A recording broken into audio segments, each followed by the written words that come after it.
दो शब्दों में ये कहा जा सकता है कि 2020 संघर्ष और आंदोलन का साल था। इसकी शुरुआत सीएए के संघर्ष से हुई और इसका खात्मा किसान आंदोलन से हो रहा है।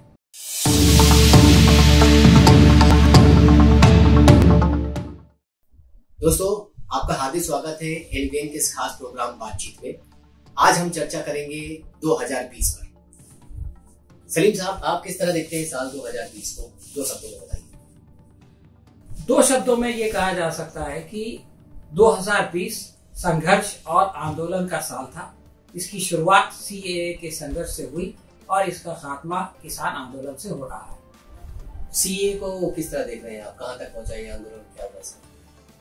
सीएए का आंदोलन दरअसल कोरोना की वजह से रुक गया, लेकिन वो हिंदुस्तान का एक ऐतिहासिक आंदोलन था जो 101 दिन तक चला। और अभी तो सरकार ये कह रही है कि हम उसके बारे में कोई तैयारी नहीं है, हम वैक्सीनेशन के बाद ये करेंगे।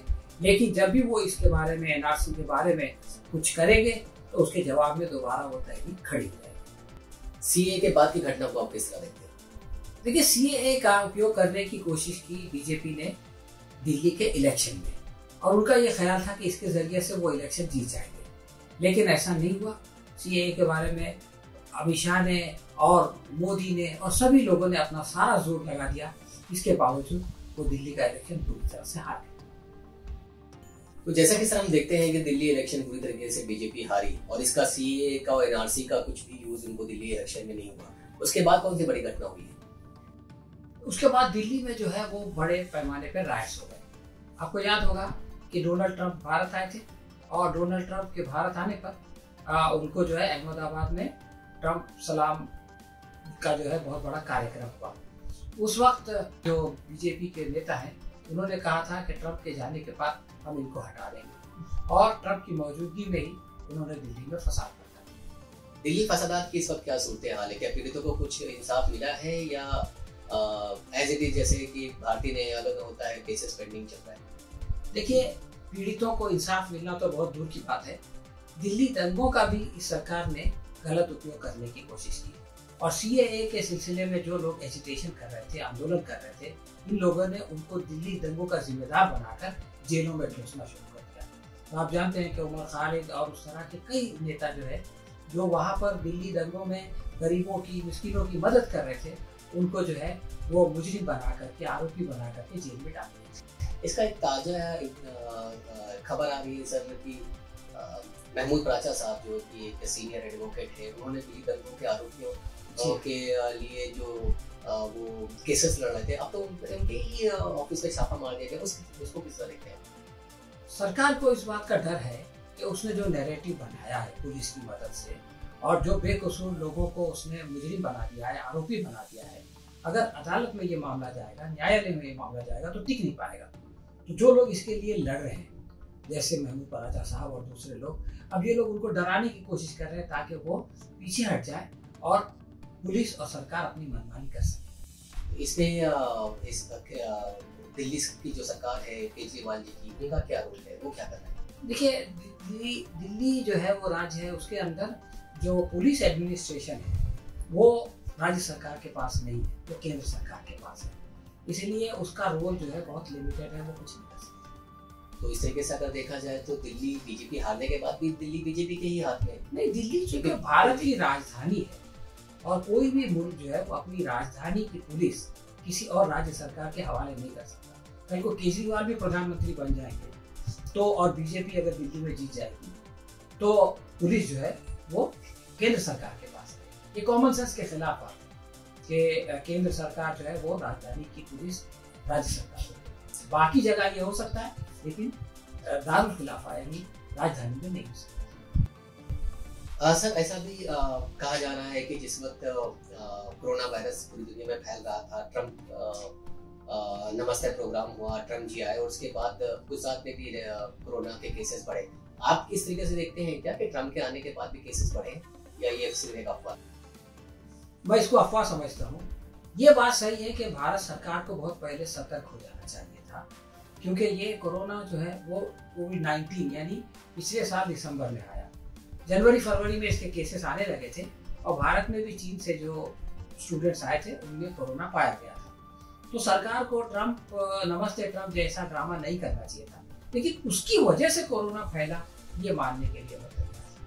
आप क्या समझते हैं सर, सरकार सक्षम रही है कोरोना केसेस को कंट्रोल करने में? जिस तरीके से देखा गया कि बम्बई जैसी जगहों से, दिल्ली जैसे जगहों से मजदूर पैदल यात्रा करके उनका किसी तरीके से यातायात का कोई प्रबंध नहीं किया जा सका।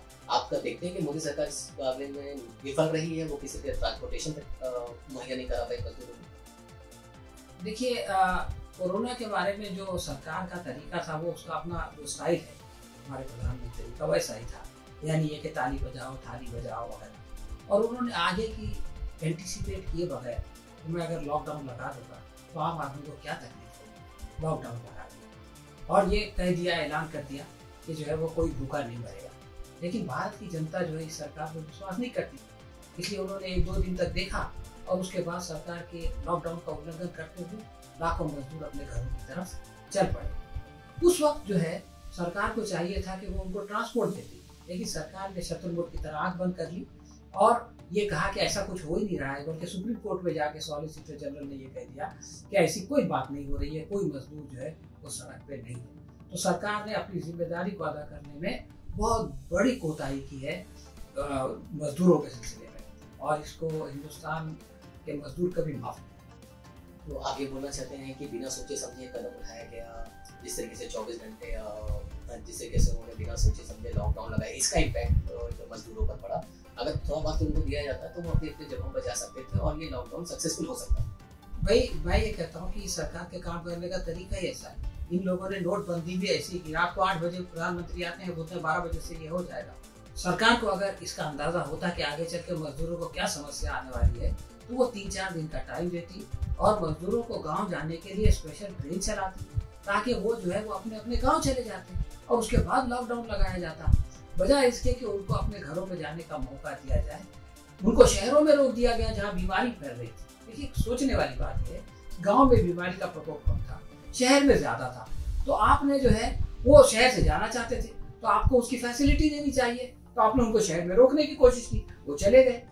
तो इस तरह से सरकार जो है वो एंटीसिपेट नहीं कर सकी, आगे देख नहीं सकी कि इससे क्या मुश्किल आ सकता है। इसी बीच में इनको एक नया मुद्दा मिल गया जिसको तबलीगी जमात, तबलीगी कोरोना पर बोला गया। आप तबलीगी जमात को किस तरीके से देखते हैं कि उनको बलि का बकरा बनाया गया या उसमें इनकी कुछ गलतियां थी? देखिए, मेरे देखने की क्या जरूरत है, औरंगाबाद कोर्ट में जो हाई कोर्ट के जज हैं उन्होंने ये बात कही थी कि तबलीगी जमात को जो है वो बलि का बकरा बनाया गया। तो इसमें कुछ कोई रॉकेट साइंस नहीं है। असल में सरकार जब विफल होने लगी और ये मजदूरों के बाद लोगों ने देखा कि ये ताली और थाली के जरिए से कोरोना को भगा रहे हैं, जो कि नहीं हो सकता, तो सरकार ने लोगों का ध्यान हटाने के लिए, अपनी कमजोरियों की तरफ से पब्लिक का ध्यान हटाने के लिए इन्होंने तबलीगी बम और तबलीगी कोरोना और तबलीगी कोरोना जिहाद, तबलीगी थूक रहे हैं, हाँ, और ये सब ड्रामा किया और इसके जरिए से इन्होंने लोगों का ध्यान हटाने की कोशिश की, लेकिन वो चीज़ नाकाम रही। आज कोर्ट ने जो है उन तमाम लोगों को छोड़ दिया है और हर बार कोर्ट ने जो है उनको छोड़ने से पहले सरकार को फटकार सुनाई है, और वो फटकार सरकार के साथ साथ उस मीडिया को भी है जो कि सरकार का एक टूल बन के बेकसूर लोगों को बदनाम कर रहा है। मतलब ये उनको एक सॉफ्ट टारगेट मिल गया तबलीगी जमात। जी हाँ। इसके आगे के इवेंट को आप क्या किस तरह देखते हैं? देखिए, कोरोना के दौरान लोग जो एक्सपेक्ट कर रहे थे सरकार से वो ये कि वो लोगों के भले के लिए कोई पैकेज देगी, इसलिए कि दुनिया भर की सरकारें दे रही थी। आप जानते हैं कि अमेरिका में भी अभी तो पहले $600 मिल रहा था, अब तो उसको 2000 कर दिया $2 लाख। लेकिन हमारी सरकार ने एक बहुत बड़ा 20,000 करोड़ का 20 लाख करोड़ का सॉरी मैंने कम बोला 20 लाख करोड़ का एक जो है वो पैकेज इन्होंने ऐलान किया। और लेकिन वो सब इनडायरेक्ट चीजें थी, जो कुछ बजट में था उसको जो है पैकेज में फंसा दिया, और वो सब इनविजिबल रहता है ना सर। मोदी जी जितनी भी पैकेज लेके आते हैं वो इनविजिबल रहता है, वो दिखाई नहीं देता। जिस तरह उनका विकास नहीं दिखाई दे रहा है, विकास तो पागल होकर मर गया जी। पहले तो पागल हो गया गुजरात में, और उसके बाद योगी ने उसका इनकाउंटर कर दिया जी जी। तो विकास नाम की कोई चीज अभी भारत में नहीं है। लेकिन वो जो पैकेज था वो सरासर धोखा था, चीटिंग था। लोगों को जो मिला, मोदी जी ने कहा 60% लोगों को हम 5 किलो 10 किलो चावल और 5 किलो चना देंगे। उसमें से कितने लोगों को मिला ये तो कोई नहीं जानता। महिलाओं को भी 500 रुपए 500 रुपया दिया गया। और वो ऐसे टाइम पे उन्होंने लाइन भी लगवा दी जिस वक्त जहाँ पर किसी तरीके का कोरोना का जी आप बिल्कुल सोशल डिस्टेंसिंग भी वहाँ पे नहीं रखी गई। वो असल में मोदी जी ये तमाम चीजें मोदी जी के भाषण में हम दूसरे तीसरे हफ्ते आके वो ये सब सरमन सुना के प्रवचन सुना के जाते थे, लेकिन ये कि उनका एक्शन ऐसा था कि लोग उसको तोड़ने पर मजबूर हो जाते थे। अच्छा सर, इसी दौरान बिहार में इलेक्शन हुए और देखने पे ये आया कि सोशल डिस्टेंसिंग ये पूरी तरीके से रखी होगी। जब भी कभी बीजेपी को कहीं पर बेनिफिट होता हुआ दिखाई देता है, कहीं इलेक्शन होते हैं तो ये पॉलिटिकल पार्टीज कोरोना की जो SOPs है उसका ध्यान नहीं रखते हैं। बाकायदा यात्राएं निकाली गई, सभाएं की गई। इस बारे में आप बिहार इलेक्शन को किस तरह देखते? बिहार इलेक्शन जो है वो एक तारीखी इलेक्शन था इस लिहाज से कि बिहार इलेक्शन में बीजेपी के जो मुद्दे हैं जैसे राम मंदिर या हिंदू मुस्लिम या गाय या नवजिहाद, इस तरह की कोई चीज नहीं चली। और बिहार इलेक्शन में तेजस्वी यादव की सबसे बड़ी कामयाबी है कि उन्होंने बीजेपी को और बीजेपी के सपोर्टर्स NDA को मजबूर किया कि वो बेरोजगारी के बारे में बात करें, वो शिक्षा के बारे में बात करें, वो रोजगार के बारे में बात करें। तो इस लिहाज से बिहार इलेक्शन वो जो ट्रेडिशनल जिस तरह से कि इमोशनल ब्लैकमेल के जरिए से इलेक्शन होते हैं उस तरह का इलेक्शन नहीं। लेकिन बीजेपी ने इसमें तो सर कोरोना का कार्ड खेला और बोला कि हम बिहार में फ्री कोरोना वैक्सीन देंगे। उसके बाद वो खेला कार्ड। आप सही कह रहे हैं कि बीजेपी को मजबूर होना पड़ा कि बीजेपी ने जब अपना कैंपेन शुरू किया था तो कश्मीर की बात से शुरू किया था, उसके बाद वो राम मंदिर की बात करते थे, उसके बाद लद्दाख की बात करते थे, चीन की बात करते थे, लेकिन फाइनली उनकी समझ में ये बात आ गई कि इससे काम नहीं चलेगा। हर इलेक्शन में मुद्दों को भुनाया नहीं जा सकता। हाँ, एक चीज को बार बार आप भुना नहीं सकते। और वो जो तेजस्वी यादव और उसके साथियों की तरफ से जो बेसिक इश्यूज है उसकी तरफ लोग अट्रैक्ट हो रहे थे। तो फिर बीजेपी ने भी कह दिया कि हम भी जो है वो इतने रोजगार देंगे, हम वैक्सीन देंगे वगैरह वगैरह। तो ये जो है वो आखिर में ये जरूर हुआ कि इतना जबरदस्त कैंपेन के बावजूद वो कास्ट का मुद्दा मैं समझता हूँ कहीं ना कहीं गालिब आ गया और उसकी वजह से बीजेपी और NDA को एक मामूली सी बढ़त मिली, बहुत ही पेपर थिन बढ़त, और जिसकी वजह से वो आज सत्ता में है, ये बात तो मानना पड़ेगा। लेकिन ये कि ये इलेक्शन एक नॉर्मल इलेक्शन नहीं था और ये इतने करीब आ जाएगी RJD और महागठबंधन इतना करीब आ जाएगा ये किसी ने प्रेडिक्ट नहीं किया। लेकिन सर बिहार इलेक्शन की बात करें और इस मुद्दे पर बात ना करें तो मेरे ख्याल से बेईमानी होगा कि जितनी भी रैलीज थी वहाँ पर ये देखा जा रहा था कि इवन मोदी और अमित शाह की जो मोदी जी की जो रैलीज थी उसमें उतनी जनता नहीं जाती थी और नीतीश कुमार की रैलीज में भी जनता नहीं जाती थी, जबकि तेजस्वी यादव की रैलीज वगैरह में पब्लिक आई थी। लेकिन इसका इम्पैक्ट वोटिंग रिजल्ट पे नहीं पड़ा। तो क्या ये समझा जाए कि जरूरी नहीं है कि किसकी सभा में कितनी पब्लिक जा रही है उसका इम्पैक्ट वोटिंग पर भी इफेक्ट होगा, उसका रिजल्ट जो है नंबर ऑफ सीट्स पे भी पड़ेगा? एक नया ट्रेडिशन स्टार्ट हो गया? नहीं, नया ट्रेडिशन नहीं है। देखिए, जो यंग जनरेशन है, युवा पीढ़ी है, वो उसके अंदर ये ताकत होती है और कोरोना काल में भी वो बड़े बड़े जलसों में जा सकते हैं। तो वो तो डेफिनेटली तेजस्वी और उसके साथी जो थे कन्हैया वगैरह इन सब की तरफ अट्रैक्ट हुए। लेकिन ये कि समाज में सिर्फ वही नहीं है, समाज में दूसरा वर्ग भी है, बुजुर्ग भी है, और वो लोग शायद इस इशू को पूरी तरह से वो नहीं कर सके और उन्होंने ट्रेडिशनली अपना जिस तरह से कि कास्ट की बुनियाद पर इलेक्शन होता है इस तरह से वोट किया और इसी वजह से आप ये देखिए कि बहुत बड़े फर्क से नहीं जीता। कुल 10 सीटों का जो है इन दोनों के बीच में NDA और महागठबंधन के बीच में था। इसको कोई आप बहुत बड़ी कामयाबी नहीं कर सकते। चलते चलते से अब 2020 के आखिरी महीनों में आ गए हैं और इस वक्त फार्मर प्रोटेस्ट अपने उस पर, जैसे आपने बोला कि ये साल संघर्ष से स्टार्ट हुआ, संघर्ष से खत्म हो रहा है, तो फार्मर प्रोटेस्ट के बारे में क्या? देखिए, फार्मर प्रोटेस्ट एक ऐसा प्रोटेस्ट है कि इसकी मिसाल दुनिया में कम मिलेगी। इतने सारे लोग इतने दिनों तक और इस खतरनाक ठंडी के मौसम में सड़कों पे बैठे हैं और बैठे रहेंगे, ये सरकार ने भी नहीं सोचा था, किसी ने नहीं सोचा।